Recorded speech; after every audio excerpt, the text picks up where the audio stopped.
నమస్కారం గురుగారు. నమస్కారం యామిని గారు. గురుగారు, ఇప్పుడు కలియుగం అంతమని అంటూ ఉంటారు. కలియుగం అంతం అంటే మనుషుల జనాభా అనేది తగ్గిపోవడమా, మనుషులు చనిపోవడమా, లేకపోతే ఈ కలియుగం మొత్తం అంతమైపోవడమా? అసలు కలియుగం అనేది ఎప్పుడు అంతమవుతుంది, ఎన్ని సంవత్సరాలు కండి? చాలా చక్కటి ప్రశ్న వేశారు తల్లి.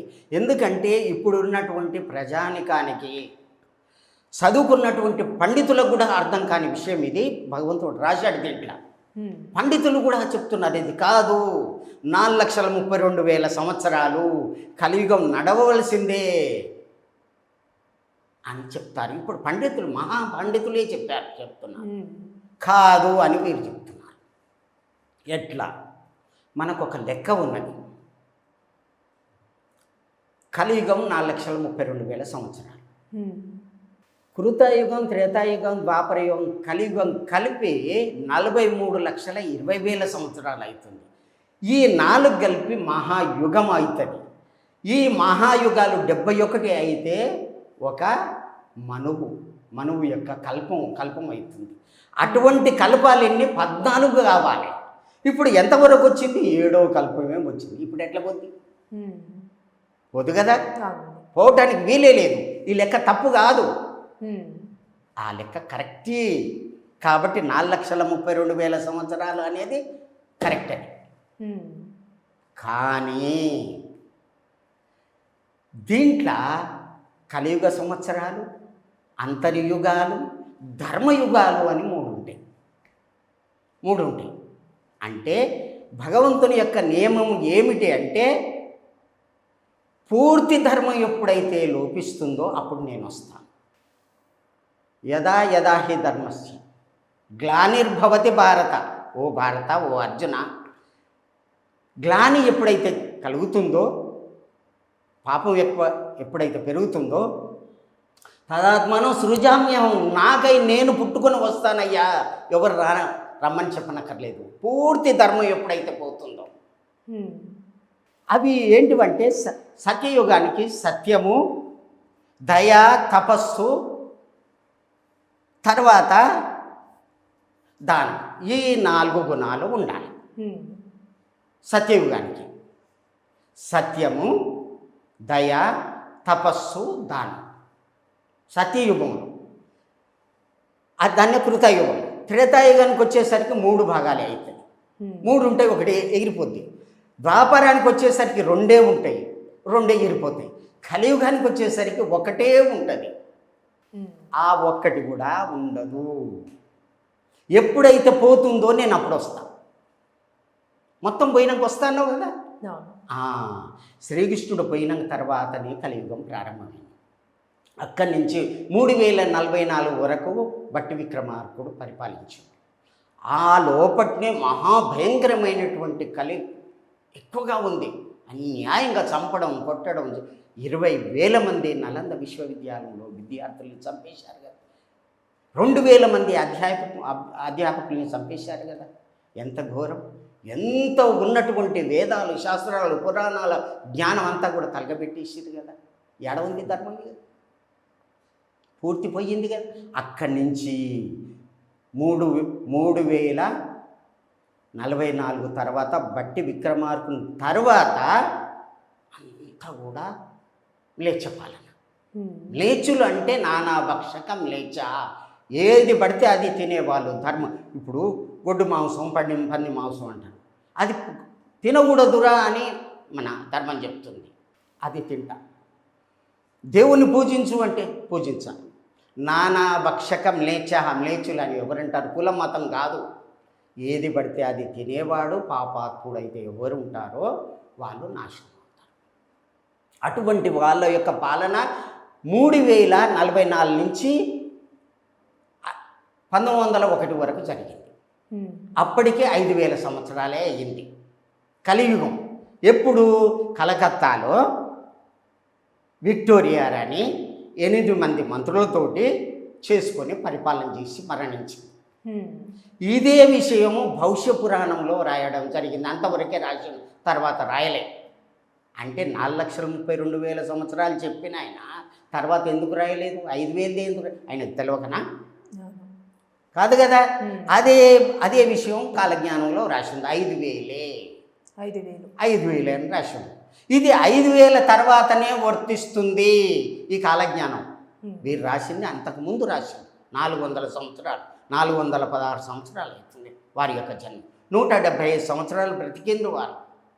175 సంవత్సరాలు తర్వాత జీవంతో సమాధిలోనికి పోయాడు. అటువంటి మహాత్ముడు ఆయన మరణించలేదు అన్నమాట. మరణమే లేనటువంటి పరమాత్ముడు ఆయన. అటువంటి వ్యక్తి ఆ విధంగా ఇదయ్యి రాసిందనమాట. 5,000 తర్వాతనే ఇది వర్తిస్తుంది. 5,000 తర్వాత ఏం జరిగింది? మొదటి ప్రపంచ యుద్ధం వచ్చింది. 1914 నుంచి 18 వరకు మొదటి ప్రపంచ యుద్ధం.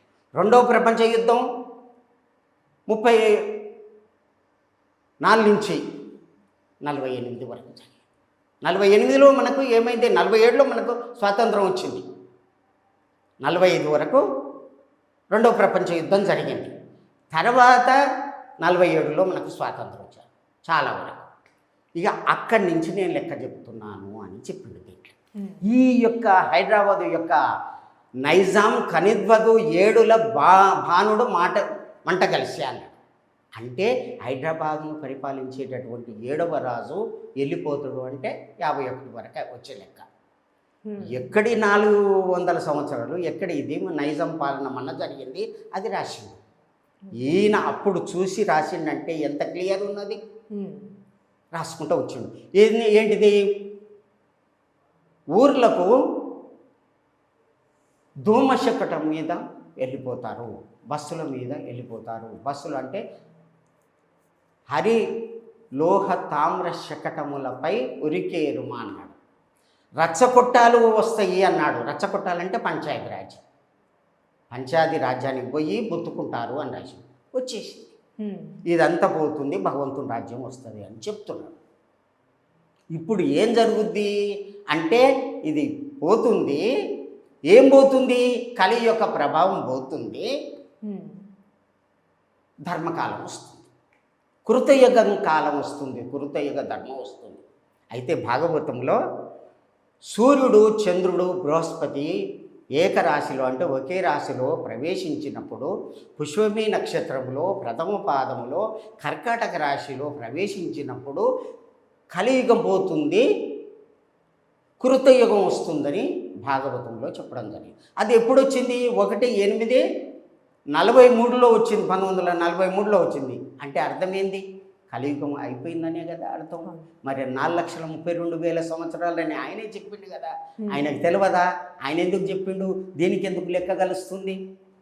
అదే గ్రహస్థితి మళ్ళీ ఇప్పుడు 12/8/2026లో వస్తుంది. మళ్ళీ అదే శ్లోకం వర్తిస్తుంది.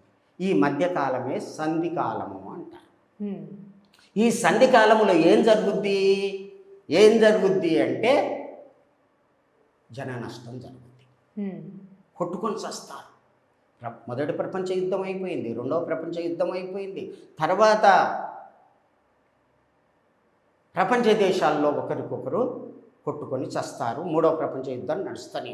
ఆ విధంగా అయిన తర్వాత సత్యయుగం వస్తుంది అని అన్నాడు. సత్యయుగం అంటే ఈ 4 ధర్మాలు ఉండాలి. ఆ 4 ధర్మాలు కూడా వస్తాయి. సత్యము, దయ, తపస్సు, దానం.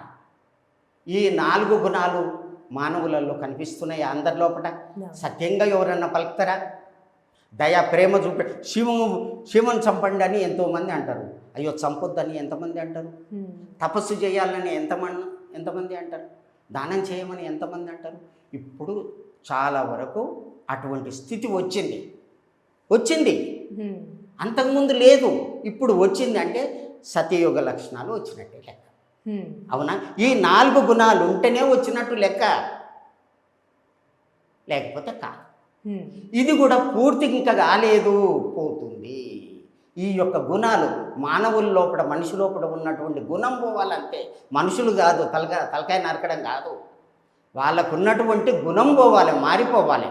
అదే మార్పిడి, అదే ధర్మయుగము వస్తుంది. అదే అన్నమాట. ఇంతే.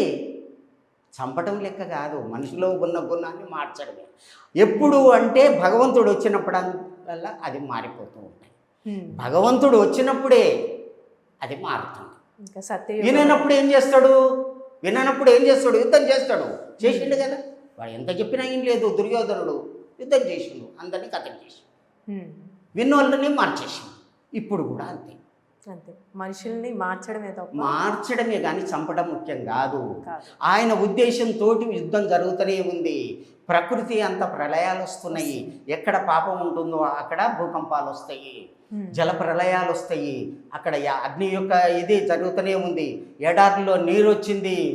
మంచు కొండలే, భారతదేశం అంతా 5 అంతల మంచు కొండలే కరిగి సముద్రంలోనికి వచ్చేస్తున్నాయి, చూస్తూనే ఉన్నాం ధ్రువాలలో. ఇదంతా ఎందుకు జరుగుతుంది మార్పు? భగవంతుని ఇష్ట ప్రకారమే కదా. నీవు నేను చేస్తే కాదు కదా. కాబట్టి ఇది జరుగుతుంది. మార్పు జరుగుతున్నప్పుడు మనం కూడా మారాలి కదా.